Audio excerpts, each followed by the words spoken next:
வீரபத்ரன்கிற மன்னன் ஒரு ராஜ்யத்தை ஆட்சி செஞ்சுட்டு வந்தான். அந்த நாட்டுக்கு மிக தொலைவுல அடர்ந்த காட்டுக்கு பக்கத்துல இருந்த ஒரு பழைய குகையில ராமையாவும் அவரோட மனைவி சீத்தம்மாவும் வசிச்சு வந்தாங்க. அவங்களுக்கு குழந்தைங்க இல்ல. அவங்க ரொம்பவும் ஏழ்மையான நிலைமையில இருந்தாங்க. ராமையா காட்டுக்கு போய் காஞ்ச விறகுகளை வெட்டிட்டு வந்து பக்கத்து ஊர்ல வித்து அதுல கிடைக்கிற சின்ன தொகையை வச்சு வாழ்க்கையை நடத்திட்டு வந்தாங்க. அவங்களுக்கு சரியான உணவோ உடுத்துறதுக்கு நல்ல துணிகளோ இல்லைனாலும் அவங்களோட மனசு ரொம்ப தூய்மையானதா இருந்துச்சு. யாருக்கும் எந்த தீங்கும் செய்யாம அவங்களோட உழைப்புல மட்டும் திருப்தியா வாழ்ந்து வந்தாங்க. கஷ்டமான வறுமையில அவங்க இருந்தாலும் இந்த வாழ்க்கையில ஒரு நிம்மதியும் ஒரு நிறைவும் அவங்களுக்கு இருந்துச்சு. ஒரு நாள் சாயங்காலம் ராமையா விறகு வெட்டிட்டு ரொம்ப களைப்போட குகைக்கு திரும்பி வந்தாரு. ரொம்ப ரொம்ப சோர்வா இருந்தாரு. என்னங்க, இன்னைக்கு ரொம்ப ரொம்ப களைப்பா தெரியுறீங்க. முகம் எல்லாம் வேத்து போய் வாடி போயிருக்கு. முதல்ல கை கால்லாம் கழுவிட்டு வாங்க. சுட சுட நல்ல கஞ்சி காய்ச்சி வச்சிருக்கேன், அது கொஞ்சம் குடிங்க. ஆமா சீதா, இன்னைக்கு காட்டுல காஞ்ச விறகு கிடைக்கிறதுக்கு ரொம்ப கஷ்டமாயிடுச்சு. ரொம்ப தூரம் நடக்க வேண்டியதா இருந்துச்சு. அப்படி நடந்தும் கூட கிடைச்ச விறகு சந்தையில வித்தப்போ வெறும் ஒரு கைப்பிடி அரிசி மட்டும்தான் கிடைச்சது. நம்ம கஷ்டம் எப்போ தீருமோ என்னவோ தெரியல. அந்த கடவுளுக்கு தான் வெளிச்சம். இதுல கஷ்டம் என்ன இருக்குங்க? நம்ம யாருக்கிட்டையும் கை ஏந்தி பிச்சை எடுக்கலையே. நம்ம உழைப்புல நம்ம வாழ்றோம். யாரையும் நம்ம ஏமாத்தி பொழைக்கல. யாரோட பொருளுக்கும் நம்ம ஆசைப்படல. இதை விட மேலான வாழ்க்கை என்ன இருக்குன்னு சொல்லுங்க. கடவுள் நமக்கு ஆரோக்கியமான கை கால்களை கொடுத்திருக்காரு. உழைச்சு சாப்பிட்டுட்டு இருக்கோம். நீங்க போய் உட்காருங்க, நான் சாப்பிடுறதுக்கு கஞ்சி எடுத்துட்டு வரேன். ராமையா கஞ்சிய குடிச்சுக்கிட்டே தன்னோட குகைய பார்த்தாரு. மழை காலம் நெருங்கி வர இருந்ததுனால குகையினுடைய நிலைமை அவருக்கு ரொம்ப ரொம்ப கவலையை கொடுத்துச்சு. பாத்தியா சீதா, மழை காலம் வரப்போகுது. இந்த குகையோட தரப்பகுதி மேடு பள்ளமா இருக்கு. மழை பெஞ்சா தண்ணி உள்ள வந்து படுக்க கூட இடம் இருக்காது. தரையெல்லாம் சேரும் சகதியுமா ஆயிடுமே. அப்போ எப்படி நம்ம இங்க இருக்க முடியும்? ஆமாங்க, நானும் அதை பத்தி தான் யோசிச்சுக்கிட்டே இருந்தேன். மழை ஆரம்பிக்கிறதுக்கு முன்னாடியே இந்த குகையோட தரப்பகுதிய சமன் செஞ்சு மண்ணு போட்டு மொழிகிட்டா நல்லா இருக்கும்னு நான் இப்பதான் யோசிச்சேன். அப்போ தண்ணி உள்ள வந்தாலும் தேங்கி நிக்காது. நல்ல யோசனை தான் சீதா. நாளைக்கு நான் காட்டுக்கு போகாம வீட்லயே இருந்து மண்வெட்டியால தரைய சமன் செய்யற வேலைய பாக்குறேன். நம்ம வீட்டை நாம தானே சரி பண்ணணும்.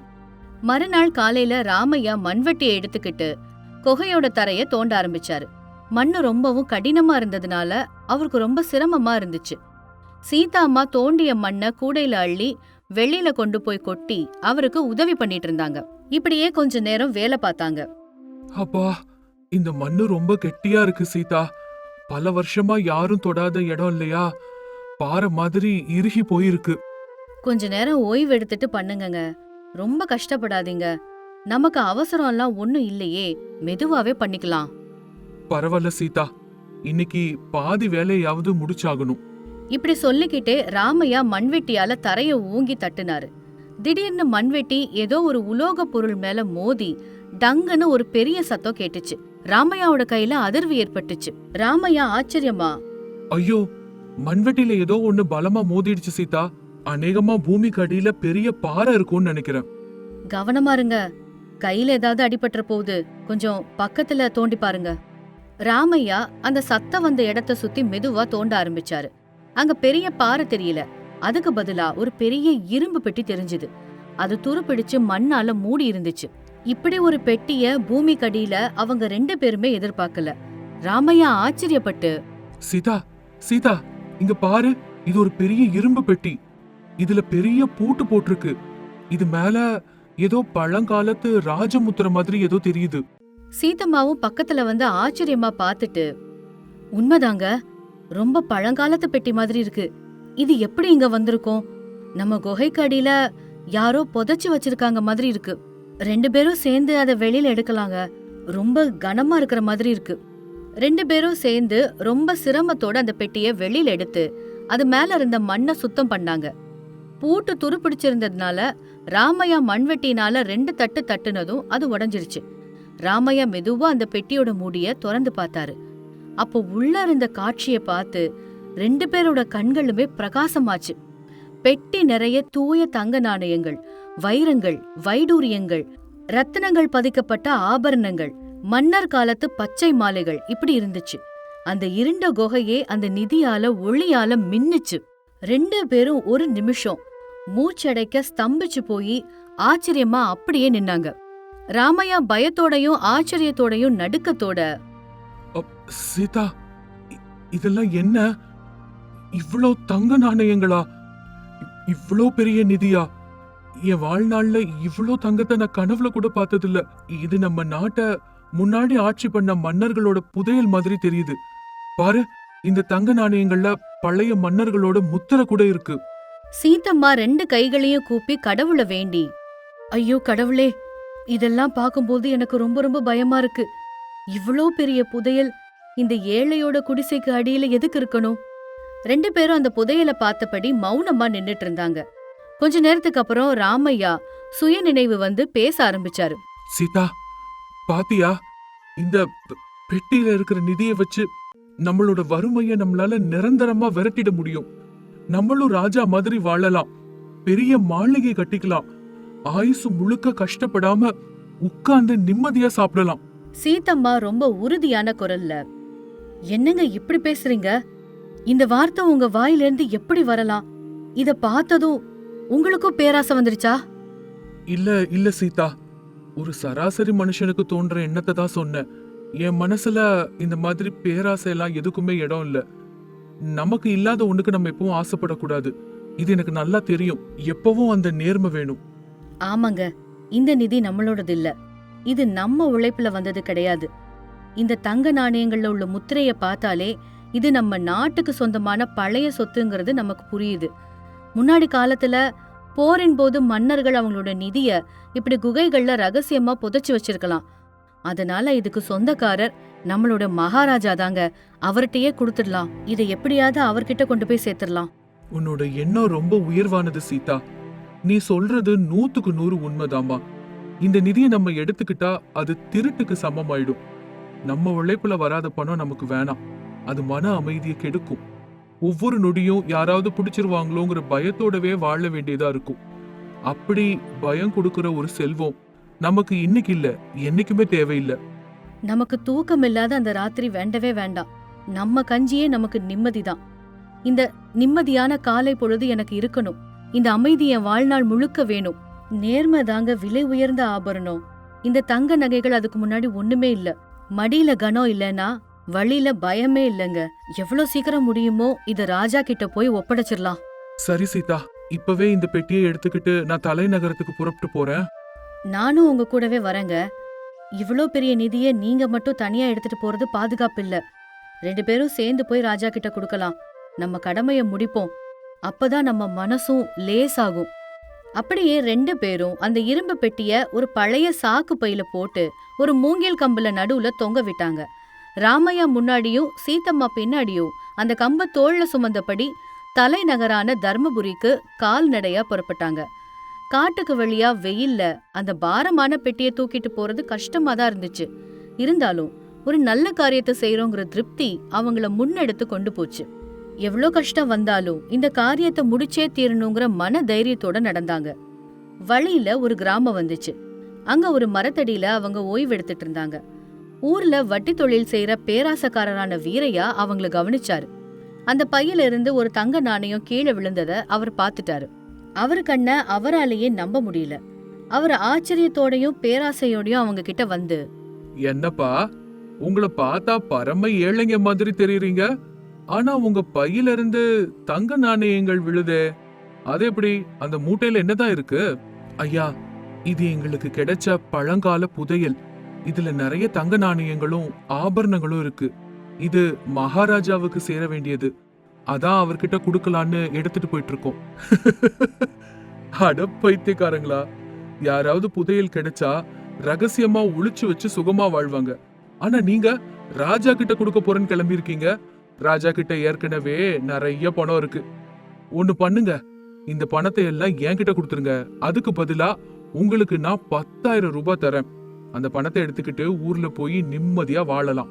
யாருக்கும் எந்த சந்தேகமும் வராது.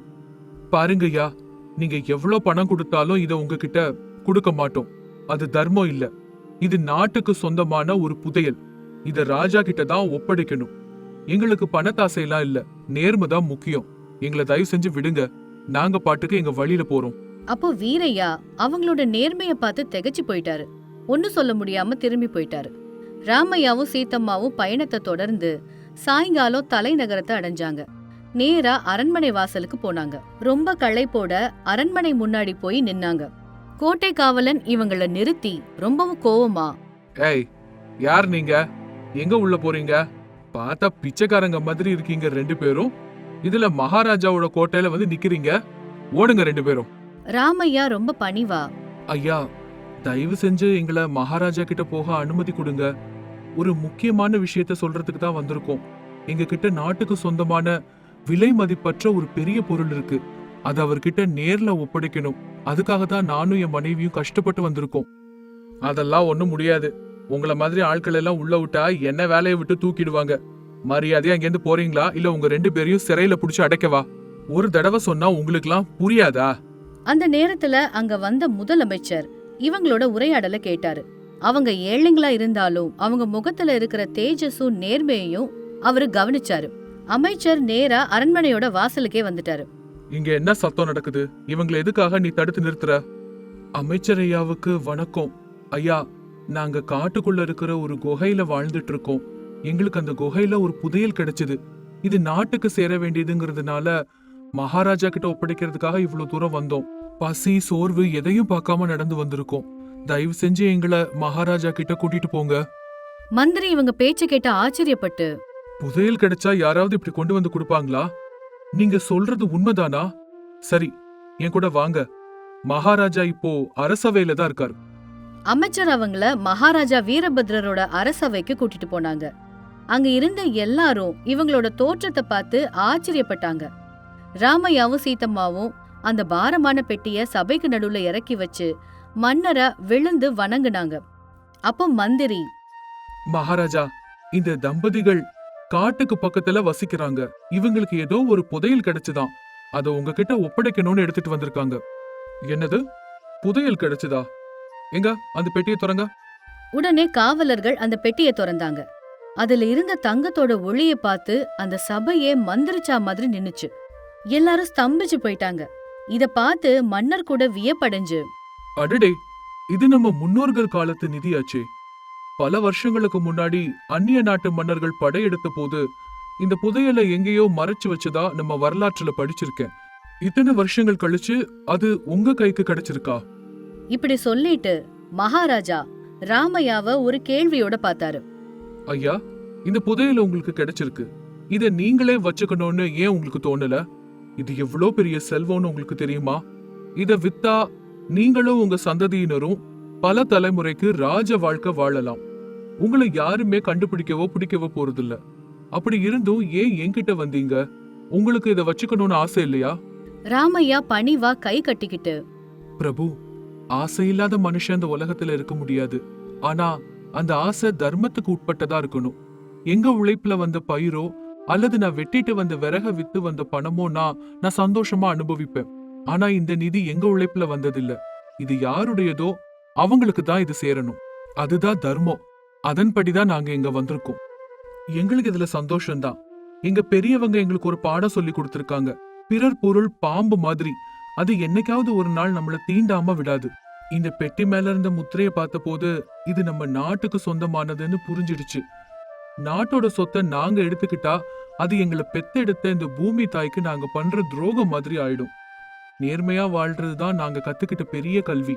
அதனாலதான் இத ஒப்படைக்கிறதுக்காக வந்தோம். இதை ஏத்துக்கிட்டு மக்களோட நலனுக்கு இதை பயன்படுத்துங்க மகாராஜா. அதுதான் எங்களை மாதிரி நேர்மையானவங்களுக்கு சந்தோஷமும் கூட. ராமையா அப்புறம் சீத்தம்மாவோட பேச்ச கேட்டு மகாராஜா வீரபத்ரர் நெகிழ்ந்து போனாரு. அவங்களோட முகத்துல தெரிஞ்ச நேர்மைய பார்த்து மன்னர் இருக்கையை விட்டு இறங்கி வந்து அவங்களுக்கு கை கூப்பி வணங்கினாரு. ஒரு மாமன்னர் ஏழை தம்பதிகளை வணங்குறத அந்த சபையே திகைச்சு பார்த்துச்சு. இது மாதிரியான ஒரு தம்பதிகளை அவர் இதுவரைக்கும் பார்த்ததில்ல. அமைச்சர்களே, சபையோரே, பாத்தீங்களா அந்த தம்பதிகளை? உடுத்துறதுக்கு நல்ல துணி இல்லாத ஏழைங்களா இவங்க இருக்கலாம். ஆனா குணத்திலையும் நேர்மையிலையும் என்னை விடவும் உங்களை விடவும் இவங்க ரொம்ப பெரிய பணக்காரங்க. கீழே கிடந்த ஒரு சின்ன நாணயத்தை பார்த்தாலே வாயில போட்டுக்கிற இந்த காலத்துல இவ்ளோ பெரிய புதையல பார்த்தும் கலங்காத இவங்களோட நேர்மைய விலை மதிப்பிடவே முடியாது. ஒரு நாடு செழிக்க படைபலமும் செல்வமும் மட்டும் போதாது. இந்த மாதிரி நேர்மையான குடிமக்கள் இருக்கும்போதுதான் நாடு உண்மையா முன்னேறும். இது மாதிரி நேர்மையா இருக்கக்கூடிய குடிமக்களை மன்னனான நான் எப்பவும் பாதுகாத்து அவங்கள போஷிக்கணும். இப்படி சொல்லிட்டு மகாராஜா அவரோட சிம்மாசனத்திலிருந்து இறங்கி அவங்க 2 பேருக்கு பக்கத்துலயும் வந்தாரு. ஐயா, சீதம்மா, உங்களோட நேர்மை என்ன ரொம்பவும் கவர்ந்துடுச்சு.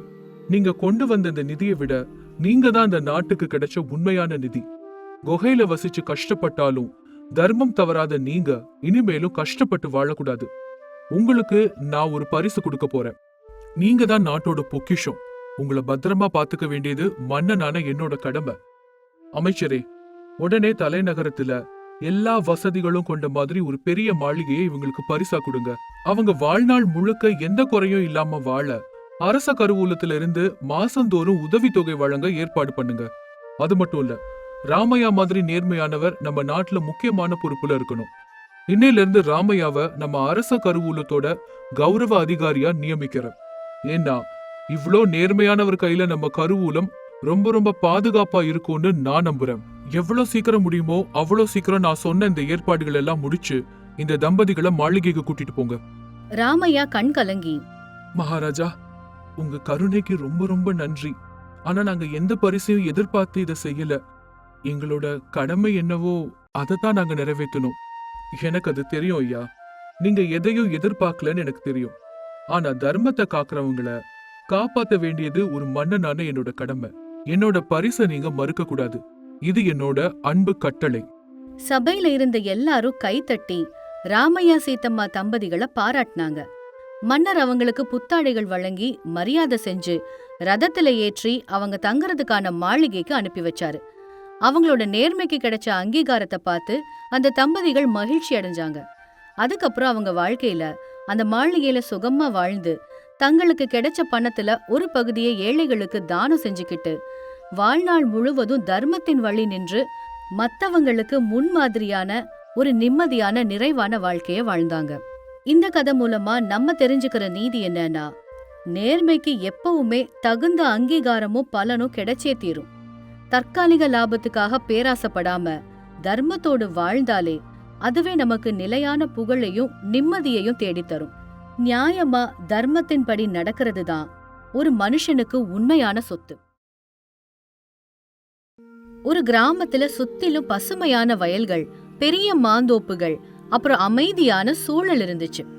ஆனா அந்த கிராமத்துல வசிக்கிற மக்களுக்கு மட்டும் அமைதியே இல்ல. அதுக்கு காரணம் அந்த கிராமத்து ஜமீன்தார் பூபதி. பூபதி ரொம்பவும் கடினமான மனிதர். பணத்தின் மேல பேராசையும் கர்வமும் அவருக்கு ரொம்ப உண்டு. யார பத்தியும் கவலைப்பட மாட்டாரு. தன்னோட சொத்துக்களை எப்படி அதிகரிக்கிறது, தன்னோட வேலைகளை எப்படி மத்தவங்களை வச்சு இலவசமா பண்ணிக்கிறது, இத மட்டும் தான் யோசிப்பாரு. மக்களோட உழைப்புல எப்படி நம்ம சொகுசா வாழ்ந்துக்கிறது, இதுதான் அவருடைய கவலையே. அந்த பூபதி கிட்ட ராமையாங்கிற பண்ணையாள் வேலை செஞ்சுட்டு வந்தான். ராமையா ரொம்பவும் நல்லவன், கடினமா உழைக்க கூடியவன், நியாயமாவும் தர்மமாவும் வாழணும்னு நினைக்கிறவன். அதிகாலையிலேயே எந்திரிச்சு ராத்திரி வரைக்கும் பூபதியோட வீட்டுல, வயல்ல, தோட்டத்துலன்னு எல்லா வேலையும் அவன் தான் செய்வான். ராமையாவுக்கு ஒரு நிமிஷம் கூட ஓய்வே கிடையாது. அங்க இருக்கிற எல்லா வேலையும் அவன் தலையில தான் கட்டுவாங்க. அவனுக்கு சாந்தமான மனைவி இருந்தா. 2 பேரும் சேர்ந்து ஒரு சின்ன குடிசையில வாழ்ந்து வந்தாங்க. ஒரு நாள் அதிகாலை நேரத்துல பூபதி ராமையா கிட்ட இப்படி சொன்னாரு. டேய் ராமையா, இன்னும் தூக்கம் கலையிலையா? காலையிலேயே எந்திரிச்சு வயல் வேலையெல்லாம் பார்க்கணும்னு தெரியாதா? சூரிய பகவான் தலைக்கு மேல வந்து எவ்வளவு நேரம் ஆச்சு, இன்னும் அங்க நீ என்னதான் பண்ணிக்கிட்டு இருக்க? ஐயா, எந்திரிச்சிட்டேன் ஐயா. காலையிலேயே எந்திரிச்சு மாடுங்களுக்கு தீவனம் எல்லாம் போட்டு பால் கறந்துட்டு வந்தேன் ஐயா. இப்பதான் வயலுக்கு தண்ணி பாய்ச்ச போயிட்டு இருக்கேன். அதுக்கு பிறகு பசுக்களை குளிப்பாட்டுறதுக்கு போவேங்க ஐயா. அந்த தண்ணி பாய்ச்சுற வேலையெல்லாம் சீக்கிரம் முடிச்சிட்டு மாந்தோப்புக்கு போய் அங்க வேலை எல்லாம் சரியா நடக்குதான்னு மேற்பார்வை பார்க்கணும். யாரோ திருட்டு பசங்க தோட்டத்துக்குள்ள புகுந்து மாங்காய் எல்லாம் திருடிட்டு போயிருக்காங்க. நீ அங்க என்ன செஞ்சுக்கிட்டு இருந்த? உனக்கு சம்பளம் கொடுக்கறது இப்படி தூங்குறதுக்கா? பகல்ல வயல்லையும் ராத்திரி நேரத்துல தோட்டத்திலயும் முழிச்சிருக்கணும்னு உனக்கு தெரியாதா? அது ஐயா, ராத்திரி முழுக்க நான் வயல்ல தான் இருந்தேன். தண்ணி பம்பு சரியா வேலை செய்யாததுனால அதை சரி பண்ணிட்டு இருந்தேன். தோட்டத்துல காவல் இல்லையா, அதனாலதான் யாரோ திருடங்க வந்திருப்பாங்க. நான் வேணும்னு செய்யலைங்க ஐயா. என்ன மன்னிச்சிடுங்க. ஒரே நேரத்துல 2 இடத்துல என்னால எப்படிங்கய்யா இருக்க முடியும்? என்னையே எதிர்த்து பேசுற தைரியம் வந்துடுச்சா? நான் சொன்ன தோட்ட வேலையை செஞ்சு முடி. அதுக்கப்புறம் வீட்டுக்கு வந்து வைக்கல் கட்டு. குதிரைக்கு புதுசா வைக்கல் போடணும். அப்புறம் கிடங்குல இருக்கிற தானிய மூட்டை எல்லாத்தையும் வெளியில எடுத்து வெயில்ல காய வைக்கணும். எல்லா வேலையும் இன்னைக்கே செஞ்சு முடிக்கணும். கொஞ்சம் தாமதமானாலும் எனக்கு சுத்தமா பிடிக்காது. அப்புறம் நான் உன் சம்பளத்துல தான் கை வைப்பேன், ஜாக்கிரதை. அதை கேட்டதும் ராமையா தலை குனிஞ்சு மௌனமா அங்கிருந்து வயலுக்கு புறப்பட்டு போயிட்டான். வெயில் சுட்டெரிச்சுது. வேர்வை வழிஞ்சாலும் உடல் சோர்வடைஞ்சாலும் ராமையா ஒரு நிமிஷம் கூட ஓய்வெடுக்காம ஜமீன்தார் சொன்ன வேலைகளை செஞ்சுக்கிட்டே இருந்தான். மதிய உணவுக்கு கூட சாப்பிட நேரமே கிடைக்கல. அப்படி காலையிலிருந்து ராத்திரி வரைக்கும் கஷ்டப்பட்டு உழைச்சிட்டு வீட்டுக்கு திரும்பி வந்தான். இப்படியே 1 மாசமும் கடந்து போச்சு. சம்பளம் வாங்குற நாளும் வந்துச்சு. ராமையா ரொம்ப ஆசையோட, இந்த மாசம் சம்பளம் வந்தா வீட்டுக்கு தேவையான பொருட்கள், சாந்தம்மாவுக்கு ஒரு புது சேலையெல்லாம் வாங்கணும். இப்படி நினைச்சுக்கிட்டு ஜமீன்தார் கிட்ட போனான். ஐயா, மாசம் முடிஞ்சிடுச்சு. என் சம்பளத்தை கொடுத்தீங்கன்னா வீட்டுக்கு தேவையான பொருட்கள் எல்லாம் நான் வாங்கிக்குவேன். வீட்ல அரிசி சுத்தமா இல்ல. சம்பளமா? உனக்கு எதுக்கு நான் சம்பளம் கொடுக்கணும்? நேத்து பசுக்களுக்கு ஒழுங்கா நீ தீவனம் போடல. முந்தா நாள் தோட்டத்துல திருடர்கள் வந்து காய்கறி திருடிட்டு போயிட்டாங்க. அப்புறம் அந்த பம்பு பழுது பாக்குறதுக்கு என் கையில பணம் செலவாச்சு. இதையெல்லாம் யார் கொடுப்பாங்க? ஐயா, காலையில இருந்து ராத்திரி வரைக்கும் நான் கஷ்டப்பட்டு உழைச்சிட்டு தானே இருக்கேன். பம்பு பழுதா போச்சுன்னா அது என்னோட தப்பு எப்படிங்க ஆகும்? தயவு செஞ்சு என்னோட சம்பளத்தை கொடுங்க. என் மனைவி வீட்டுல பசியோட எனக்காக காத்துக்கிட்டு இருப்பா. பூபதி கோபமா, அதிகமா பேசாத. இதோ இந்த 500 ரூபாய் எடுத்துக்கோ. உன் வேலைக்கு இதுவே அதிகம்.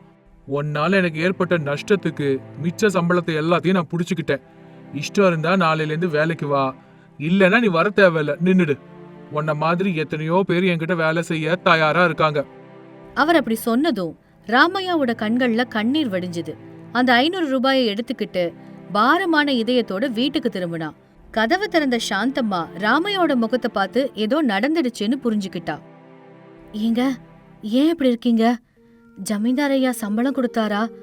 முகம்லாம் ஏன் இப்படி வாடி போயிருக்கு? கொடுத்தாரு சாந்தம்மா. மாசம் முழுக்க ரத்தத்தை வியர்வியா மாத்தி வேலை செஞ்சாலும் என் கையில வெறும் 500 ரூபாயை மட்டும் கொடுத்தாரு. கால்நடை தீவனம் சரியில்லை, பம்பு பழுதா போயிடுச்சுன்னு தன்னோட நஷ்டத்தை எல்லாம் என்னோட சம்பளத்துல அவர் புடிச்சுக்கிட்டாரு. இந்த 500 ரூபாயை வச்சுக்கிட்டு இந்த மாசத்தை எப்படி வாழ்றது? எப்படி சாப்பிட போறோம்? எனக்கு ரொம்ப வருத்தமா இருக்கு சாந்தம்மா.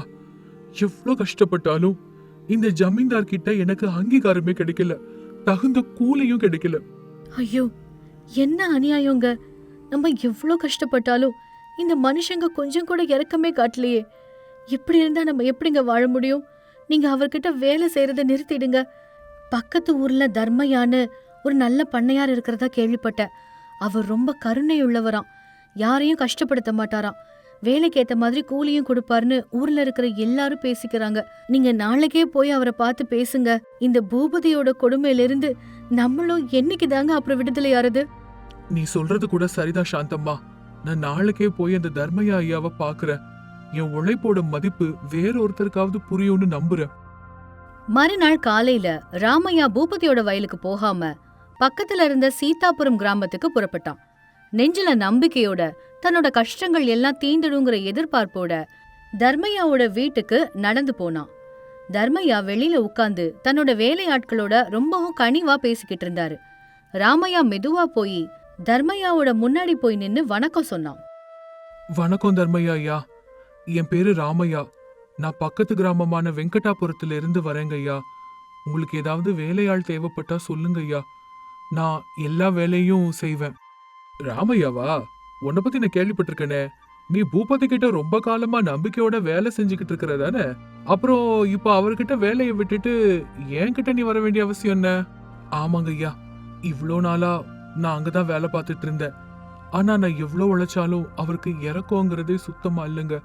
எப்பவும் ஏதாவது ஒரு காரணத்தை சொல்லி சம்பளத்தை குறைச்சிட்டே இருக்காரு. என்ன ராத்திரி பகல்னு பார்க்காம மாடு போல வேலை வாங்குறாரு. குறைஞ்சபட்சம் சாப்பிடுறதுக்கு கூட நேரம் கொடுக்க மாட்டேங்கிறாரு. அதனாலதான் உங்ககிட்ட வேலை கேட்க வந்தேன். நீங்க வேலைக்கேத்த சம்பளம் கொடுத்தா நான் ரொம்பவும் நம்பிக்கையோட உங்க வயலையும் மத்த வேலைகளையும் சுத்தமா பாப்பேன். வருத்தப்படாத ராமையா. பூபதியோட குணத்தை பத்தி எங்க எல்லாருக்கும் நல்லா தெரியும். அவர் மனுஷங்களா மதிக்கவே மாட்டாரு. சரி, நாளையில இருந்து என்கிட்ட நீ வேலைக்கு வந்துரு. உனக்கு ஒவ்வொரு மாசமும் நான் சரியான சம்பளத்தை கொடுத்துடுறேன். உன் உழைப்புக்கேற்ற பலன் நிச்சயமா உனக்கு கிடைக்கும். ரொம்ப ரொம்ப நன்றிங்க ஐயா. உங்க வார்த்தை கடவுளே சொன்ன மாதிரி இருக்கு. நாளையில இருந்து நான் இங்க வேலைக்கு வரேன். இப்படி நினைச்சுக்கிட்டு ராமையா ரொம்ப சந்தோஷத்தோட வீட்டுக்கு திரும்பி வந்தான். சாந்தம்மா கிட்ட இந்த விஷயத்த சொல்லி 2 பேரும் ரொம்ப சந்தோஷப்பட்டாங்க. ஆனா ராமையா வேலையை விட்ட விஷயம் பூபதிக்கு தெரிஞ்சுது. பூபதிக்கு அகங்காரம் வந்துச்சு. என்கிட்ட வேலை பார்த்துக்கிட்டு இருந்தவன் என் பேச்ச மீறி வேற ஒருத்தன் கிட்ட வேலைக்கு போய் சேர்ந்தானா? எவ்வளவு தைரியம் இருக்கணும் அவனுக்கு! அப்படியே கோபத்துல கொதிச்சு போனாரு. உடனே தன்னோட ஆட்களை கூப்பிட்டுக்கிட்டு தர்மையாவோட வீட்டுக்கு போனாரு. பூபதி கோபமா, என்னையா தர்மையா, நீ உன்னோட எல்லைக்குள்ள இருக்க பழகிக்கோ. என்கிட்ட வேலை செய்யற பண்ணையாள் ராமையாவ நீ எப்படி வேலைக்கு சேர்த்துக்க முடியும்? அவன் எனக்கு சொந்தமான ஆள். அவனை வேலைக்கு வச்சுக்க உனக்கு எந்த உரிமையும் கிடையாது. பூபதி ஐயா, அமைதியா இருங்க. ராமையா என்கிட்ட வந்து வேலை வேணும்னு கேட்டான். நான் கொடுத்தேன். இதுல என்ன தப்பு இருக்கு? நீங்க அவனுக்கு சரியா சம்பளம் கொடுக்கலன்னா அவன் வேற எங்கேயாவது வேலை தேடி போகத்தானே செய்வான். மனுஷங்களை அடிமையா பாக்குறத கொஞ்சம் நிறுத்துங்க. எனக்கு உன்னோட அறிவுரைலாம் தேவையில்ல தர்மையா. அவன் என்னோட ஆள்.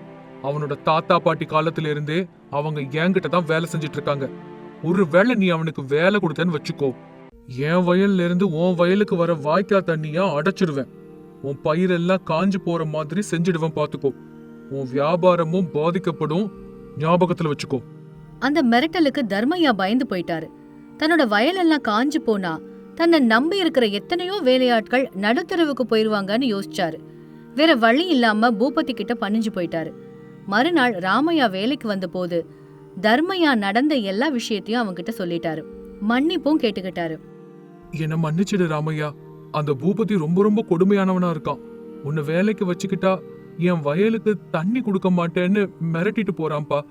என்னால உன்னை வேலையில வச்சுக்க முடியாது. நீ தயவு செஞ்சு இங்கிருந்து போயிடு. அத கேட்டதும் ராமையாவோட கனவுகள் எல்லாம் செதஞ்சு போச்சு. தலை குனிஞ்சு தன்னோட கிராமத்துக்கு திரும்பி போயிட்டு இருந்த வழியில பூபதி தன்னோட ஆட்களோட ராமையாவை வழிமறிச்சாரு. என்ன ராமையா, என்கிட்ட இருந்து தப்பிச்சு வேற ஒருத்தன்ட்ட பொழைக்கலான்னு நினைச்சியா? என் கோபத்தை பத்தியும் என் செல்வாக்க பத்தியும் உனக்கு இன்னும் சரியா தெரியல. இந்த கிராமத்துல யாரும் உனக்கு வேலை கொடுக்க மாட்டாங்க. மரியாதையா வந்து என் வயல்ல வேலை செய். என்ன விட்டுடுங்க ஐயா. என்னால உங்ககிட்ட வேலை செய்ய முடியாது. நீங்க என்ன மனுஷனா மதிக்கிறதே இல்ல. என் உழைப்ப சுரண்டி சாப்பிடுறீங்க. நான் எங்கேயாவது கூலி வேலை செஞ்சாவது பொழைச்சுக்கிறேன்யா. கூலி வேலை செய்ய போறியா? என்கிட்ட பழைய பத்திரங்கள் எல்லாம் இருக்கு. உங்க அப்பா என்கிட்ட கடன் வாங்கினதுக்கு சாட்சியா அந்த பத்திரத்துல எல்லாம் எழுதி இருக்கு. நீ என்கிட்ட வேலை செய்யலன்னா அந்த பத்திரங்களை நீதிமன்றத்துல காட்டி நீ குடியிருக்கிற அந்த சின்ன குடிசையையும் 1/2 ஏக்கர் நிலத்தையும் உன்கிட்ட இருந்து பொறிச்சிடுவேன். பாத்துக்கோ. அப்ப நீயும் உன் பொண்டாட்டியும் நடு தெருவுல பிச்சைதான் எடுக்கணும். என்ன சொல்ற? நாளையில இருந்து வேலைக்கு வர்றியா, இல்ல நிலத்தை என் பேருக்கு எழுதி கொடுத்துட்டு பிச்சை எடுக்க போறியா? ராமையாவுக்கு என்ன பண்றதுன்னே தெரியல. தன்னோட அப்பா கடனை எப்பவோ அடைச்சிட்டாருன்னு அவனுக்கு தெரியும். ஆனா பூபதி கிட்ட போலி பத்திரங்கள் இருக்கு. அதை எதிர்த்து போராடுற சக்தியோ பணமோ ராமையா கிட்ட இல்ல. தன்னோட மனைவி சாந்தம்மாவை வீதியில விட மனசு இல்லாம கண்ணீரை அடக்கிக்கிட்டு தன்னோட தலையெழுத்த நொந்துகிட்டு பூபதி கிட்ட மறுபடியும் வேலை செய்யறேன்னு ஒத்துக்கிட்டான். அன்னையில இருந்து பூபதி ராமையாவை மேலும் கஷ்டப்படுத்த ஆரம்பிச்சாரு. ராத்திரி பகல்னு வித்தியாசம் பார்க்காம மாடு மாதிரி வேலை வாங்கினாரு. ராமையாவோட உடல்நிலை மோசமாக ஆரம்பிச்சுது. ஒரு நாள் ராத்திரி ராமையா தன்னோட சக வேலையாட்களான வீரையா அப்புறம் ரங்கனோட மன வருத்தத்தோட பேசிக்கிட்டு இருந்தான். வீரையா, ரங்கா, இப்படி நம்ம எவ்வளவு காலம்தான் அந்த ஜமீன்தார் கிட்ட அடிமையாவே வாழ்றது? நம்ம ரத்தம் சிந்தி பயிரெல்லாம் விளைய வச்சா அந்த லாபத்தை எல்லாம் அவர் மட்டும் அனுபவிக்கிறாரு. நமக்கு மட்டும் வயிறு நிறைய சோறு இல்ல. நம்ம நிலத்தை பறிச்சிடுவேன்னு மிரட்டி என்னை இங்க கைதியாக்கி வேலை வாங்குறாரு. ஆமா ராமையா, என்னோட நிலைமையும் அதேதான். முந்தா நாள் எனக்கு காய்ச்சல் வந்து 2 நாளா வேலைக்கு வராததால நீ சம்பளத்தை முழுசா புடிச்சுக்கிட்டாரு. நம்மால என்னப்பா செய்ய முடியும்? அவர்கிட்ட பணமும் செல்வாக்கும் நிறைய இருக்கு. நம்ம பாவப்பட்ட ஏழைங்க. நாம இப்படியே பயந்துகிட்டு இருந்தோம்னா நம்ம வாழ்க்கை மண்ணோட மண்ணா வீணாதான் போயிடும். நாம ஏதாவது செஞ்சே ஆகணும் ராமையா. இல்லன்னு அந்த பூபதி நம்மள வாழவே விட மாட்டான். ராமையா ஒரு உறுதியான முடிவுக்கு வந்து, எனக்கு ஒரு யோசனை தோணுது. பூபதி கிட்ட பணம் இருக்கலாம், பத்திரங்கள் இருக்கலாம். ஆனா அவருக்கு விவசாயம் செய்ய தெரியாதுல்ல. நிலத்தை உழுறது, விதை விதைக்கிறது, அறுவடை செய்யறது எல்லாமே நம்ம தான் செய்யறோம். நாம இல்லாம பூபதியால ஒரு நெல்மணியை கூட விளைவிக்க முடியாது. நாம எல்லாரும் ஒண்ணு சேர்ந்தா என்ன? நம்ம எல்லாரும் ஒரே நேரத்துல பணி நிறுத்தம் செஞ்சுட்டா வேலையை நிறுத்துறதா? நம்மள அடிச்சே கொன்னு போடுவாரு ராமையா. எல்லாரும் ஒன்னா சேர்ந்தா அவனால எதுவும் செய்ய முடியாது. 100 வேலையாட்கள் ஒரே சமயத்துல நின்னுட்டா அவன் வழிக்கு வராம வேற என்ன செய்வான்? யாருக்கும் காயம் ஏற்படாம, எந்த கலவரமும் செய்யாம நம்ம அமைதியான முறையில நம்ம எதிர்ப்பை தெரிவிச்சு காட்டுவோம். நமக்கு சரியான சம்பளம், பறிக்கப்பட்ட சொத்துக்களோட பத்திரங்கள் கிடைக்கிற வரைக்கும் நம்ம யாரும் வயல்ல கால் வைக்க கூடாது. இது நம்ம உரிமைக்காக நம்ம செய்ய போற போராட்டம். இப்படி ராமையாவோட வார்த்தைகள் வீரையா அப்புறம் ரங்கனுக்கு தைரியத்தை கொடுத்துச்சு. அவங்க அன்னைக்கு ராத்திரி முழுக்க ஊர்ல உள்ள மத்த வேலையாட்களை ரகசியமா சந்திச்சாங்க.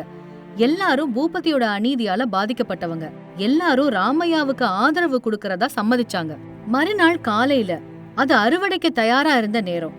ஒரு நாள் தாமதமானாலும் பயிர்கள் எல்லாம் வீணாயிடுங்கிற அபாயம் இருந்துச்சு. பூபதி அதிகாலையிலேயே வயலுக்கு வந்து பார்த்தாரு. அங்க ஒரு வேலையாள் கூட வேலை செய்யல. எல்லாரும் வயல் வரப்புல கைகளை கட்டிக்கிட்டு மௌனமா உட்கார்ந்துட்டு இருந்தாங்க. அவங்களுக்கு முன்னாடி ராமையா நின்னுகிட்டு இருந்தான். என்னடா இதெல்லாம்? வேலையெல்லாம் விட்டுட்டு இப்படி உட்கார்ந்துகிட்டு இருக்கீங்க? நெல் அறுவடையெல்லாம் யாரு செய்யறது? எல்லாருக்கும் கொழுப்பு அதிகமாயிடுச்சு. எந்திரிங்க, போய் வேலைய பாருங்க. இல்லனா அத்தனை பேரையும் போலீஸ்ல சொல்லி உள்ள தள்ளிடுவேன். ராமையா ரொம்ப ரொம்ப அமைதியா ஆனா உறுதியா, யாரும் இங்க வேலைக்கு வரமாட்டாங்க பூபதி ஐயா. நீங்க எங்களை போலீஸ்ல சொல்லி உள்ள தள்ளுனாலும் சரிதான், யாரும் வேலை செய்ய மாட்டோம். ராமையா, இதெல்லாம் உன்னோட வேலை தானா?